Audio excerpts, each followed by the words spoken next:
Well, good afternoon. Welcome to the 2.0 edition of the Rules Committee. Our chairman is back home in Texas with his folks today, and I am your stand-in. I'd welcome Dr. Bouchon to the table, Mr. Tonko to the table. Mr. Carter, do you want to give testimony today? Welcome to the table. Rules Committee meeting today will examine H.R. 3761, the Ensuring Terminated Providers Are Removed from Medicaid and CHIP Act. This measure ensures that healthcare providers who are terminated from one state's Medicaid program for reasons of fraud, integrity, or quality are also terminated from the other state Medicaid programs.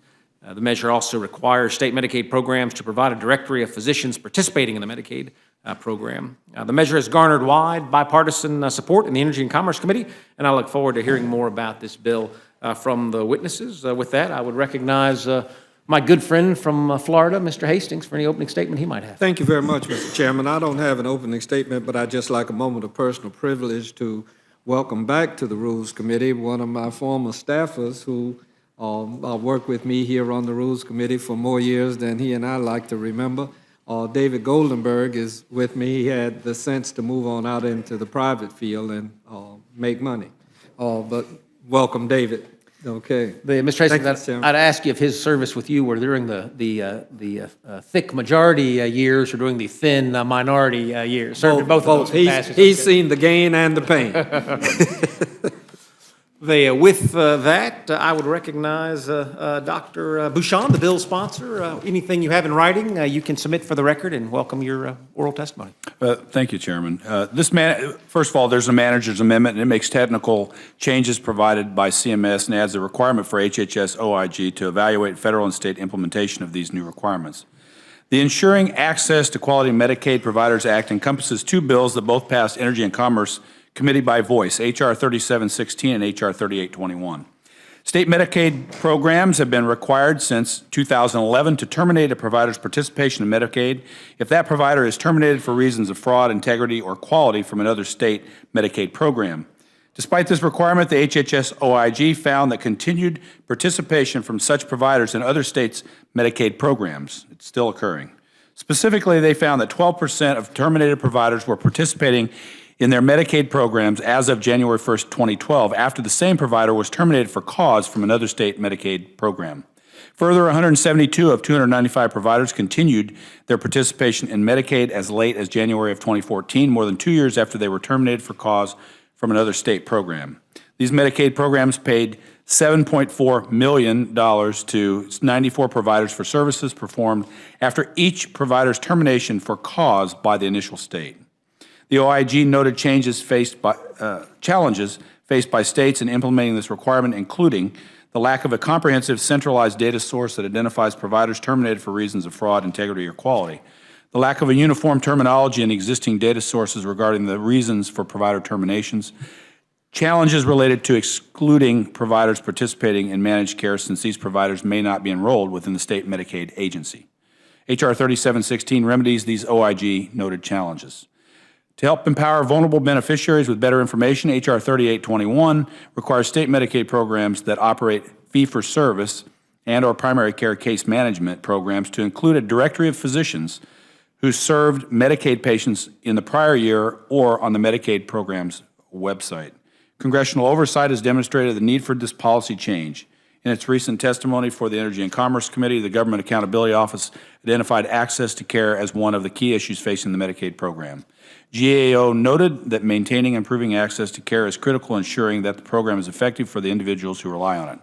GAO has found that Medicaid enrollees face particular challenges in accessing certain types of care, such as obtaining specialty care or dental care. H.R. 3821 would adopt some of the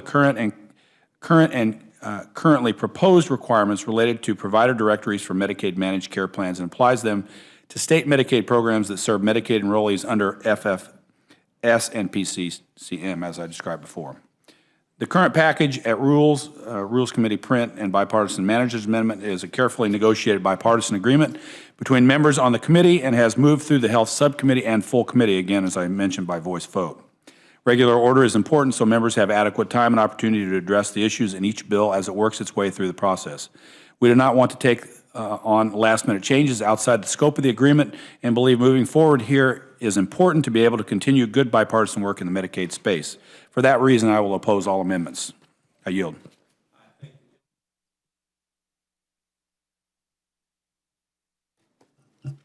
Thank you, Mr. Chair, to you and the Ranker Slaughter, and all the members of the committee. I appreciate the opportunity to express my strong support for the Ensuring Access to Quality Medicaid Providers Act, as well as the manager's amendment to this legislation. In particular, I'm pleased that this legislation incorporates the Medicaid Directory of Caregivers Act, also known as the Medicaid DOC Act. This is legislation that I joined with my colleague and friend from New York, Representative Collins, in introducing. I'd like to thank Representative Collins for his initiative in this area and for working together on this issue in what I believe was a very collaborative and bipartisan manner. I'd also like to thank the Energy and Commerce Committee staff on both sides for providing constructive feedback and expeditiously moving this bill out of committee. This impetus behind this bill is simple and straightforward: to make it easier for Medicaid beneficiaries to find and access a doctor. The underlying legislation would require states that operate a fee-for-service Medicaid program to publish an online provider directory, just like managed care plans and private insurance are already required to do.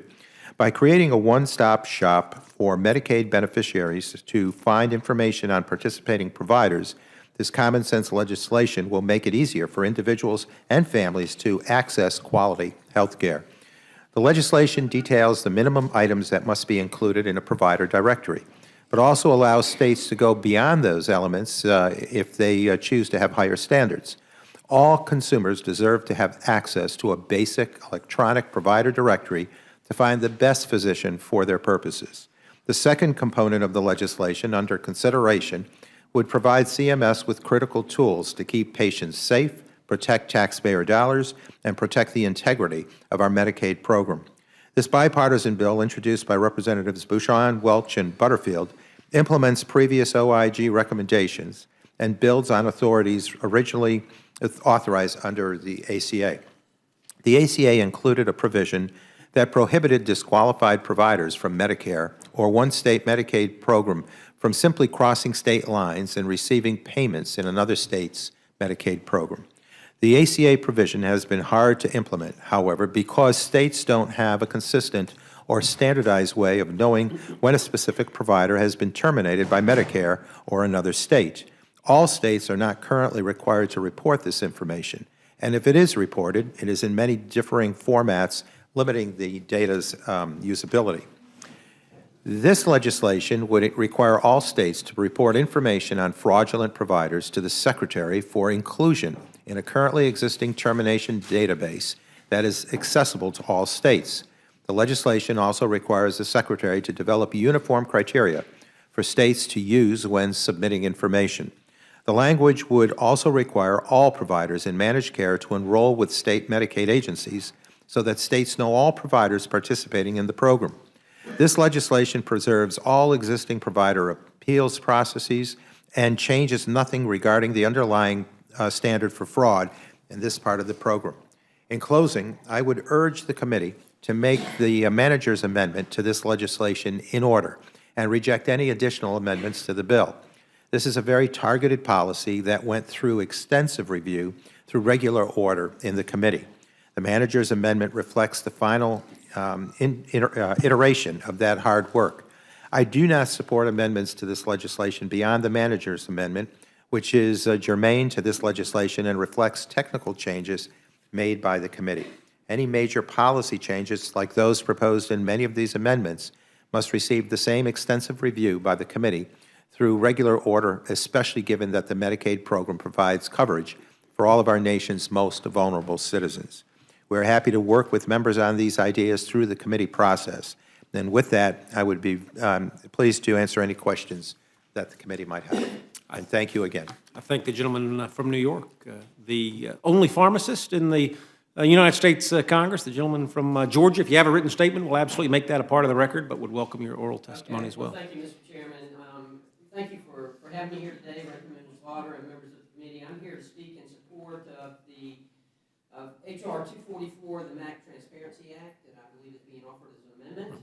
And as you say, I was a practicing pharmacist and the only pharmacists in Congress. And I want to support this because I want to support greater transparency in prescription drug pricing. Since the 1980s, pharmacy benefit managers, referred to as PBMs, have evolved from fiscal intermediaries who adjudicated prescription drug plans to companies that manage pharmacy benefits. They negotiate drug discounts and they require patients to use preferred providers and products. This evolution has led to fewer choices for patients and greater restricted access to community pharmacists.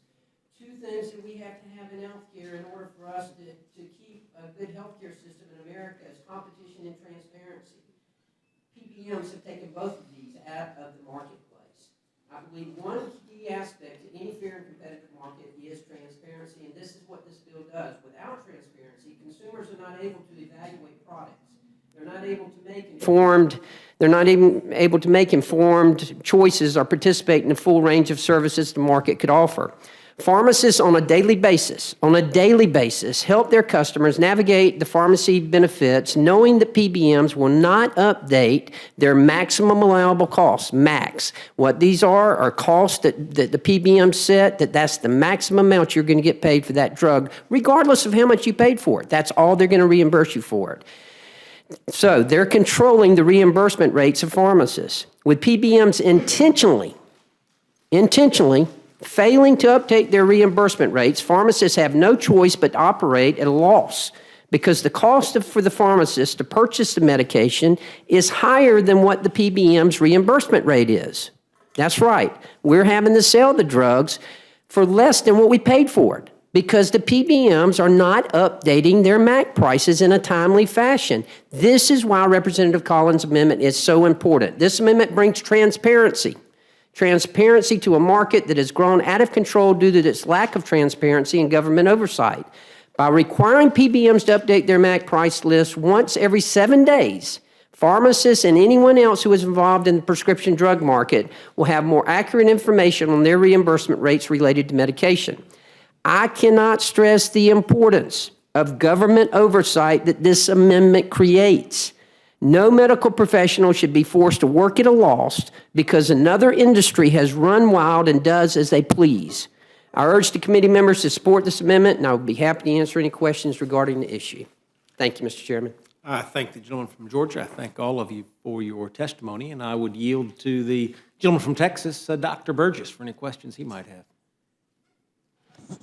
Mr. Chairman, I just want to thank our witnesses for being here today. Since I likely will be in charge of this rule on the floor tomorrow, I will have ample opportunity to speak at length, and I encourage everyone to tune in on C-SPAN and listen to the riveting debate, and I'll yield back. The ranking member, the gentlelady from New York, Ms. Slaughter. Sir, yes, indeed, we have a large audience watching. It's always astonishing to me how much everybody loves it. We should probably get an award, don't you think? No commercials.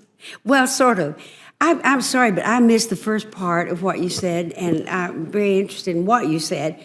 PBM stands for what? It stands for Pharmacy Benefit Managers. These are a third party, if you will, third party managers. They control, they negotiate prices with drug companies, and then they control how much they reimburse dispensers. The problem lies in the fact that most PBMs have their own pharmacies. So not only are they deciding how much they're going to charge the insurance company for a drug, but they're also deciding how much they're going to reimburse the pharmacy for that drug.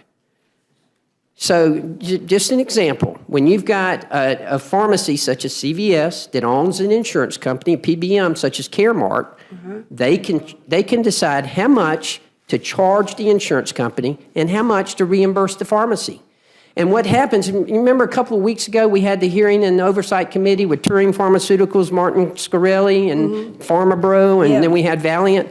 The generic price increases that we've been experiencing, Daraprim, pyrimethamine, went up from $13.50 a tablet to $750 a tablet. Now, if that were on a MAC list, they'd be reimbursing at $13.50, and I'm supposed to have to buy it for $750? Obviously, I'm not going to be in business very long. All we're asking them to do is to update their list every 7 days.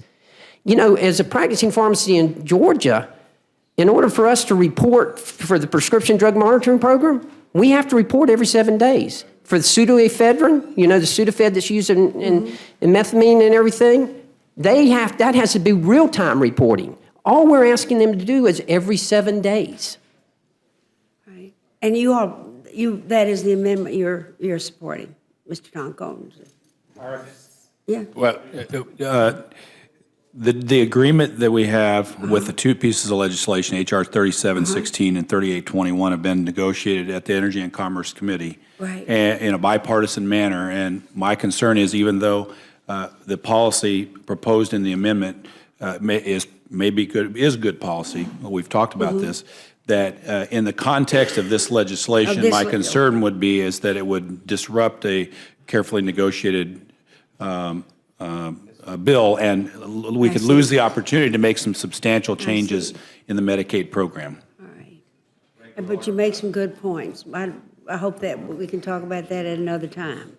Well, thank you, and obviously I'm disappointed it can't be included here if that's the case, if that's the will of the committee, but this is a real problem, and it's a timely problem. We have to have transparency in healthcare. Dr. Bouchon will agree with that, more so than anyone. We've got to have competition in healthcare. Absolutely. And this is putting pharmacists out of business, and it's decreasing competition. Okay, I haven't heard from any of them about it, so I'm curious You will, to see. trust me. Okay, all right. Well, I've got the statement of the administration's policy, and you're going to want to hear this, Woodall. I'm excited about it.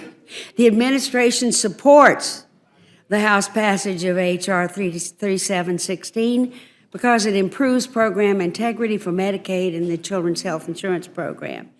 And it would improve the ability of the states to identify health care providers who have been terminated, which certainly needs to happen. And I'm amazed that it hasn't been, and I'm glad it will be from here on. I'm as surprised at this as I was to find out how much federal money went into Trump University for scholarships, and I understand at graduation, the one thing they got was a picture of the student with a cutout of himself, Donald Trump. Other than that, I heard a man last night say it cost him $37,000 to get something, but he never did say it was a degree. But we're here to be stewards of all that. We need to pay more attention. Thank you all. General yields back, and I will say to my friend from New York, learning of the president's support of these measures in no way changes my mind about the goodness of these measures as well. I hope not, because it's very sensible. It is. Unanimous consent, please. Without objection, the statement of administration policy will be included in the record. Gentleman from Ohio, Mr. Stivers. Gentleman from Massachusetts. Gentleman from Georgia, Mr. Collins. Mr. Chairman, I do have a little bit I want to say about this. First, and I appreciate the bill and the bill's intent. We're supportive of that, and that's not a problem, Mr. Bouchon and the other Mr. Collins on this for their work on H.R. 3716. This is much-needed legislation. It seeks to reduce waste, fraud, and abuse in taxpayer programs. In the spirit of H.R. 3716, I'd like to highlight my transparency amendment to the bill that I'm offering along with my colleagues, Mr. Carter, Mr. Bloom, Mr. Loebsack, Mr. Crawford, and Mr. Barletta. Our amendment would expand on current generic drug transparency provisions in Medicare Part D and move to address the complete lack of transparency on this front in the FEHBP and the DoD TRICARE. Most do not understand that as the price of generic medication skyrocket, neither the pharmacy provider responsible for purchasing or dispensing the drug nor the plan sponsor responsible for paying the benefits has any access to these prices. Only one entity, the pharmacy benefit manager, has access to such pricing data while acting as both judge and juror by setting the cost of the drug to the patient and plan sponsor, determining what the pharmacy is reimbursed. PBMs like to talk about making health care affordable, but in doing so, they fail to realize that they must also make health care accessible. Local pharmacists play a vital role in America's neighborhoods and communities, particularly in more rural areas such as my district in Northeast Georgia and others across the country. They provide unparalleled guidance and assistance and resources for families, including my own. Unlike my local pharmacists in Hall County and those across the nation, PBMs do not have real relationships with patients. Today, the community pharmacist routinely incurs losses of approximately $100 or in some cases more on individual prescriptions because PBMs reimburse pharmacies well below the cost to acquire and dispense generic prescription drugs that have skyrocketed in price. The PBMs may wait weeks or months to update the reimbursement benchmarks they use to compensate pharmacies while drug prices increase virtually overnight. This situation jeopardizes pharmacists' ability to continue to serve patients before it leaves community pharmacists with unsustainable losses. My amendment would preserve the pharmacy's access for patients by requiring PBMs to update their maximal allowable cost, MAC, benchmarks every 7 days to better reflect market cost and to allow pharmacists to know the source by which PBMs set reimbursements for his or her community pharmacist. I would also like to make sure patients have more pharmacy choices. Patients would not be forced by PBMs to use PBM-owned pharmacies, an obvious conflict of interest. According to the Medicare data, PBM-owned mail-order pharmacies may charge plans more, as much as 83% more, to fill prescriptions than community pharmacists. Providing for the greater transparency within the prescription drug pricing system would not result in any negative fiscal impact, nor would it hinder the current marketplace negotiation abilities. When considered with the generic drug pricing transparency requirements required with Medicare Part D as of January 1, 2016, CMS actually said, over the past 3 years, both state legislatures and federal entities have begun to recognize that the current system, with no transparency regarding how prescription medications are priced and reported, is neither efficient or fiscally responsible. In addition to Medicare Part D, 26 states have now found it necessary to enact state laws requiring the measures proposed within my amendment. All states have done so with no resulting negative fiscal impact. Preserving patient access to pharmacies is one of my top priorities in Congress. Like many, I hope to continue to visit my hometown pharmacists for years to come. Unfortunately, without the needed transparency that my amendment provides, we will continue to watch mom-and-pop pharmacies close their doors. In looking at this, I recognize, as my friend Mr. Carter from Georgia as well, that this may not be the place that we get to talk about this or we get it into action. But it is a place in which I can talk about it. And I guarantee you that over the past 24 hours, we have made some folks in D.C. have to stand up and take notice because they have wore out the email system talking about how bad this is, and also members of the committee staff saying this is not something that we need to take up because of supposed problems. At this point in time, I agree with my friend from New York. We need a full and fair hearing of this issue. We need to look at this. Because at a certain point in time when states are going back and reconsidering their, quote, cost savings methods and finding that they're not saving money, in fact, they're costing money, when you have PBMs threatening local pharmacists not to talk to their local county officials or elected officials, and they're threatening with their contracts, if they hand deliver a prescription, one of a local pharmacist actually took a prescription to a customer and got a letter from the PBM saying you're not in the business of delivery or mail order. I'm sorry. If 3 companies can have over 80% of the market, they can do whatever they want to do. And right now, they're running roughshod over this market. They may have pulled some nice, fun numbers to show, but I tell them, come stand in my part of the world. Come stand with my community pharmacist.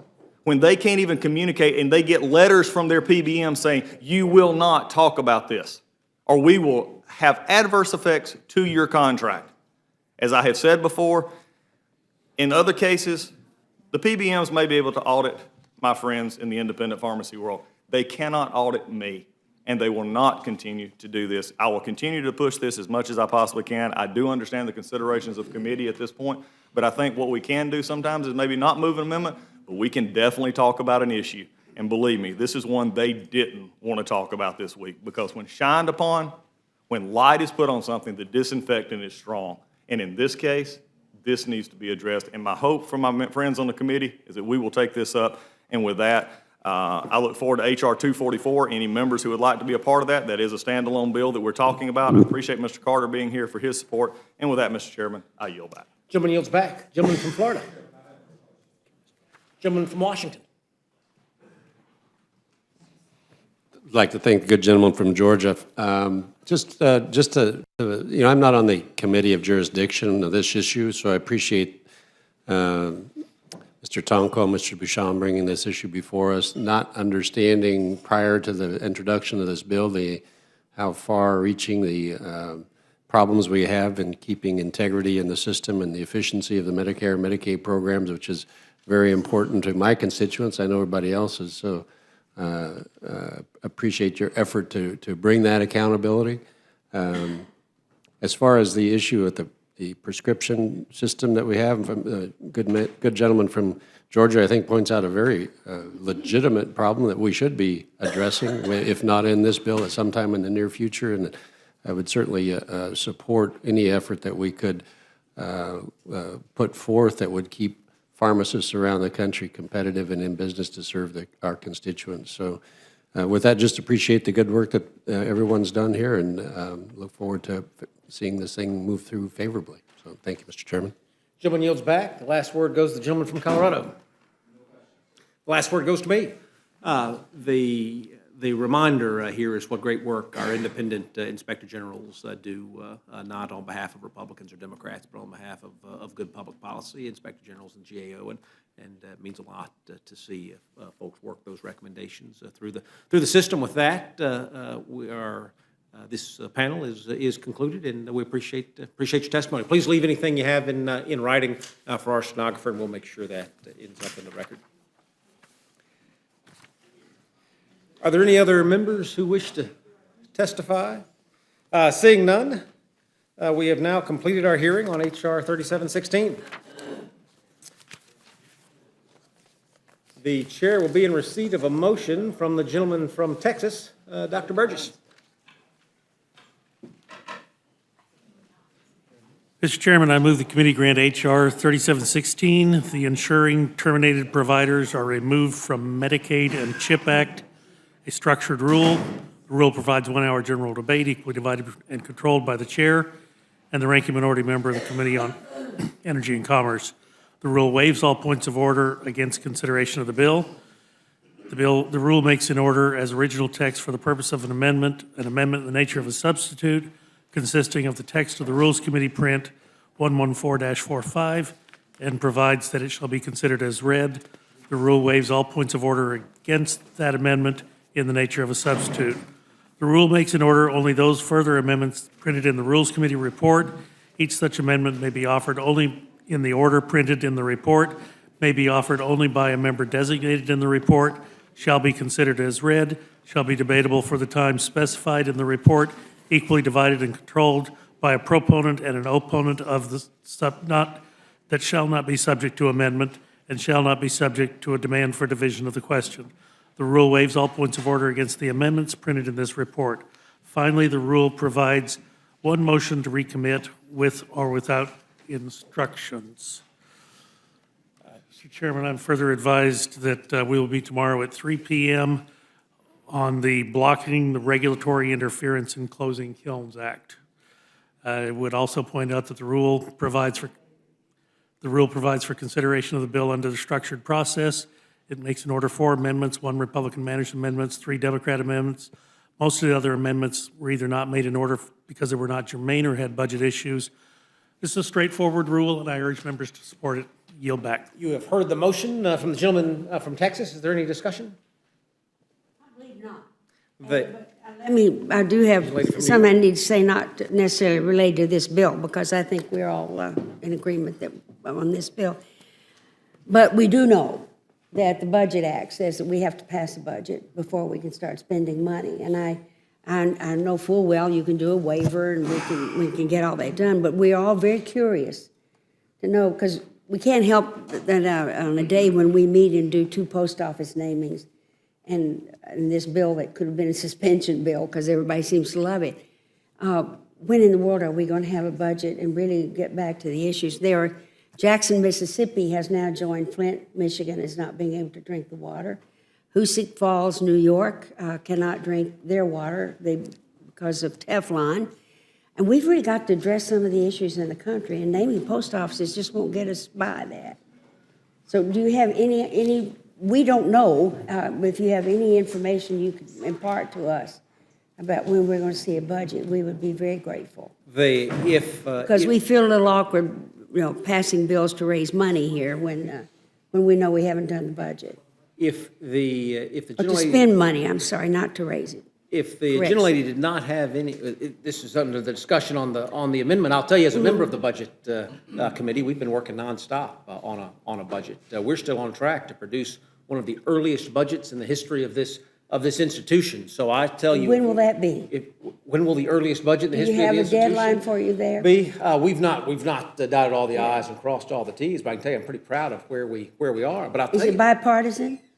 It is worthy of bipartisan support. It Well, no, I'm absolutely- asking, it are the absolutely Democrats is. the Democrats on the budget? Was y'all's budgets bipartisan? Yes, we always had the budget committee, we had both sides on it. So was Obama. I served on it. The Budget Committee has not Has met, not dealt with Democrats. has not met to deal on the language, as the language is not. is Where's not all this yet work prepared. taking place? Oh, I will say to my friend from If you're not meeting the committee. from New York. It takes place exactly in the same bipartisan manner the Rules Committee work. I'm not talking takes about a place. bipartisan manner. Where are you all meeting to do this all by yourself? Are you trying, I have an in with the chairman of the Budget Committee. Yeah. He's from my home state. If you're looking for an invitation to come by a Budget Committee hearing, I think Can I do that? think Well, I can I'm get not you in. hearing. I want to be in there where you're planning it. I'll So tell we can all have some input on it. you know how long the president I works think a on. budget should be bipartisan. You know how We long should the have president worked everybody. on his budget. It took a long time. Well, Didn't solicit any actually, Republican input for it, but it took I a was long actually time. going to bring that up. And my great hope is that. That if you guys can't do a budget, we got the president's budget ready to go. I'm really appalled we can't even have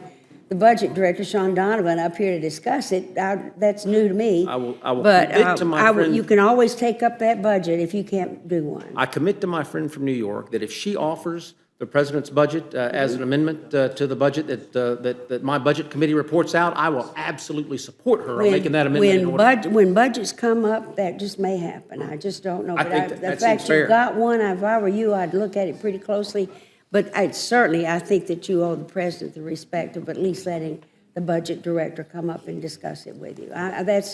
That's pretty bad manners from a guy from Georgia. But more importantly, thinking about your environmental concerns, it is shameful that we're running a country with the environmental stewardship commitment that America has, with a string of 1970s environmental laws. It's absolutely time to update. You know, those in the worst 21st thing is century the and 100-year-old recognize that. water systems in the United States that we can't spend any money to fix up. When we get around to working on, is it Rule 10 that will give the Rules Committee jurisdiction to handle all of these things unilaterally? I think you and I should come together and get that done. Well, I'd like to come together with you wherever you're meeting on this budget. Can I do that? I'm going to try to get you an invitation. I Good. commit to you, I will do my best to All get that right, invitation. thank you, and I'll be there. The- Okay. The question is on the amendment offered by the gentleman from Texas. All those in favor say aye. Aye. All those opposed say no.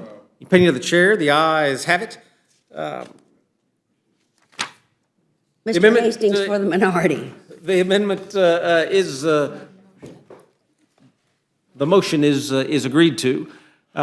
Is there any further amendment or discussion? Seeing none, the question is on the, man, this whole, on our side, it's going to be the gentleman from Texas, Dr. Burgess, and the gentleman from Florida, Mr. Hastings. That's going to be a good pairing. Tomorrow, we'll get our real chairman back here tomorrow, 3 o'clock tomorrow on the BRIC Act. That concludes the committee's business.